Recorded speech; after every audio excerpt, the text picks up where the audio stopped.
उसके बाद next important जो एक छोटी सी कॉम्प्लिकेशन है हमारे पास सिरोसिस और एसाइटिस की, that is the spontaneous bacterial peritonitis. Spontaneous bacterial peritonitis actually इसके जो साइन एंड सिम्टम है वो सिरोटिक और एसाइटिस वाले पेशेंट में आते हैं। वो कौन से होते हैं? एब्डोमिनल पेन होती है, उसमें रीबाउंड टेंडरनेस होती है हमारे पास, और साइंस ऑफ एसाइटिस और जॉन्डिस प्रेजेंट होते हैं। अच्छा, जब हम इसका जो डायग्नोस्टिक टेस्ट है दैट इज़ द पैरासिंथिसिस। जब हम पैरासिंथिसिस करते हैं तो उसका जो कलर होता है वो क्लाउडी होता है, उस एसाइटिक फ्लूइड का कलर वो क्लाउडी होता है। और नंबर 2 पे उसको जो न्यूट्रोफिल काउंट होता है वो 215 टू 10⁻6 होता है। और जब हम उसका कल्चर करवाते हैं तो उसमें ई कोलाई पॉजिटिव दिखते हैं, तो उससे कंफर्म हो जाता है कि ये डायग्नोस्टिक हो चुका है स्पॉन्टेनियस बैक्टीरियल पेरोटिनाइटिस। उसके बाद हम इसकी जो ट्रीटमेंट करते हैं वो हम पाइपरसिलीन और टैजोबैक्टम के साथ करते हैं या सेफ्ट्रेक्सोन करते हैं। ब्रॉड स्पेक्ट्रम एंटीबायोटिक्स हैं ये, सेफ्ट्रेक्सोन, पाइपरसिलीन एंड टैजोबैक्टम। और इसकी जो प्रिवेंशन है, अगर पेशेंट को एसाइटिस है या मतलब सिरोसिस है उसके साथ, तो हम इसकी प्रिवेंशन के लिए फ्लोरोक्विनोलोन यूज़ करते हैं, प्रोफाइलैक्टिक क्विनोलोन, जिसके अंदर सिप्रोफ्लोक्सासिन और नॉरफ्लोक्सासिन हम यूज़ करते हैं। फ्लोरोक्विनोलोन इनकी प्रिवेंटिव प्रोफाइलैक्सिस के लिए यूज़ करते हैं। उसके बाद very very important topic that is the जो है ना hepatic encephalopathy. Hepatic encephalopathy is a complication of liver cirrhosis. अब यूजुअली होता क्या है कि हम प्रोटीन्स खाते हैं और नाइट्रोजनस सब्सटेंसेस हमारी बॉडी में गट में प्रोड्यूस होते हैं by the action of bacteria. वो नाइट्रोजनस सब्सटेंसेस जाते हैं लीवर के पास, वो उनको मेटाबोलाइज कर देता है। लीवर सिरोसिस में वो नाइट्रोजनस सब्सटेंस मेटाबोलाइज नहीं हो सकते, जिसकी वजह से उनकी एक्यूमुलेशन हो जाती है और वो न्यूरोटॉक्सिन बन जाते हैं। न्यूरोटॉक्सिन क्या करते हैं? They act as a false neurotransmitter, जिसकी वजह से वो ब्रेन के फंक्शन को ऑल्टर कर देते हैं। इसके अंदर हमारे पास अमोनिया आ सकता है, इसके अलावा गाबा आ सकता है, डिफरेंट अमाइनो एसिड्स आ सकते हैं। अब उसके बाद अब हमारे पास ये एक इंसेफेलोपैथी को डिफाइन कैसे करेंगे कि एक न्यूरोसाइकेट्रिक स्टेट है हमारे पास, जिसके अंदर आपको डिलीरियम हो सकता है, कोमा हो सकता है। इसके अब 4 ग्रेड हम पढ़ते हैं। सबसे पहले पहला ग्रेड होता है, उसके अंदर लॉस ऑफ कंसंट्रेशन होती है। इंसेफेलोपैथी के ये ग्रेड्स हैं। फर्स्ट ग्रेड में loss of concentration, number 2 drowsy but easily arousable, number 3 के अंदर मार्क्ड कन्फ्यूजन और लेकिन वो रिस्पॉन्स टू पेन करता है, नंबर 4 के अंदर कोमा में होता है। ठीक है, नंबर 1 में हमने क्या पढ़ा था? Poor concentration. नंबर 2 में स्लीपी होता है लेकिन रॉस कर जाता है। नंबर 3 के अंदर मार्क्ड कन्फ्यूजन होती है। नंबर 4 के अंदर कोमा होता है। अच्छा, उसके बाद अब चूंकि ये एक डिलीरियम और कोमा की स्टेज है, तो इसको हमने दूसरे जो न्यूरो के डिसऑर्डर हैं उससे भी डिफ्रेंशिएट करना है।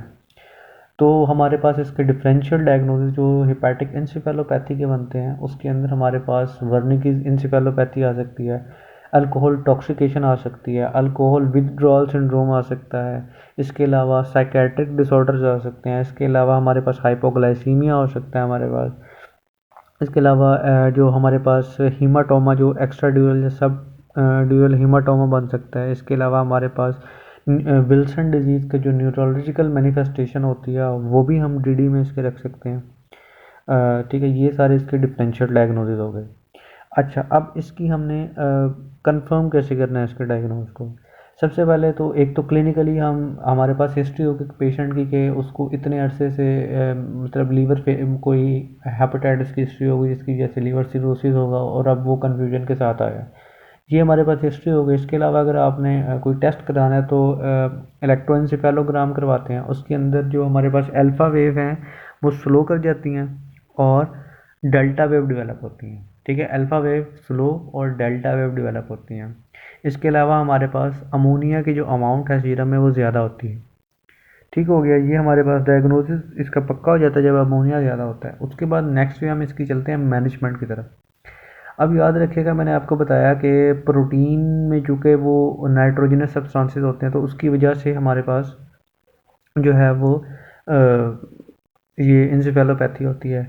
तो उन्होंने कहा है कि डाइटरी रिस्ट्रिक्शन ऑफ प्रोटीन ज़रूरी नहीं है। ये प्रूव नहीं हुआ कि डाइटरी रिस्ट्रिक्शन से इस पर कोई इफेक्ट होता है, तो इसलिए हम प्रोटीन खाते रहते हैं लेकिन ब्रांच चेन अमाइनो एसिड जो है ना वो हम प्रेफर करते हैं। क्यों? क्योंकि वो स्केलेटन मसल के अंदर भी मेटाबोलाइज हो जाते हैं। लीवर फेलियर हो भी जाए तो वो स्केलेटन मसल में मेटाबोलाइज हो जाते हैं, प्रोटीन की रिक्वायरमेंट हमारी पूरी होती रहती है। तो ब्रांच चेन अमाइनो एसिड हम प्रेफर करते हैं।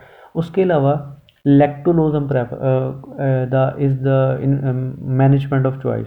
लैक्टोलोज, अब लैक्टोलोज होता क्या है कि ये एक जो है वो लैक्सेटिव के तौर पे ऑस्मोटिक लैक्सेटिव इफेक्ट प्रोड्यूस करता है।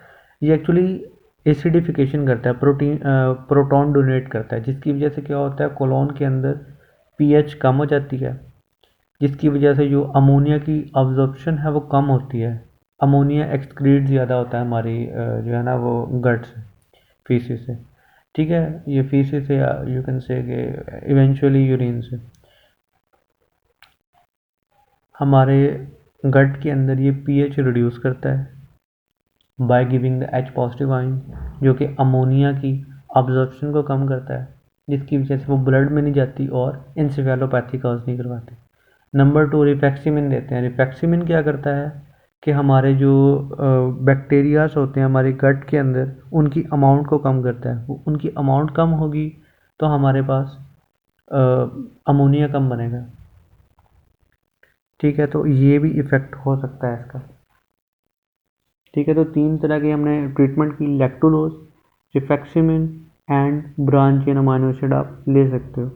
और इसके अलावा हमने इसके जो ट्रिगरिंग फैक्टर्स हैं जिसमें हम मतलब कॉन्स्टिपेशन को आप ठीक कर लो, आप डिहाइड्रेशन को ठीक कर लो, आप इलेक्ट्रोलाइट बैलेंस कर लो, इन्फेक्शंस को ठीक कर लो, तो उसकी वजह से जो है वो ठीक हो जाती है। That was all about hepatic encephalopathy. इसका थोड़ा सा मैं दोबारा आपको एक मतलब बता देता हूँ कि इसमें क्या होता है, नाइट्रोजनस सब्सटेंसेस हमारी बॉडी में ज़्यादा हुए, अमोनिया ज़्यादा हुआ, उसने ब्रेन के साइन एंड सिम्टम कॉज किए।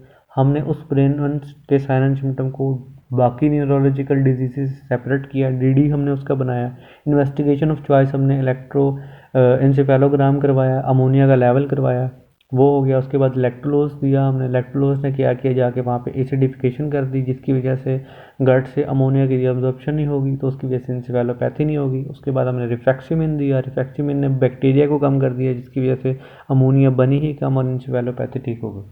That was all about encephalopathy.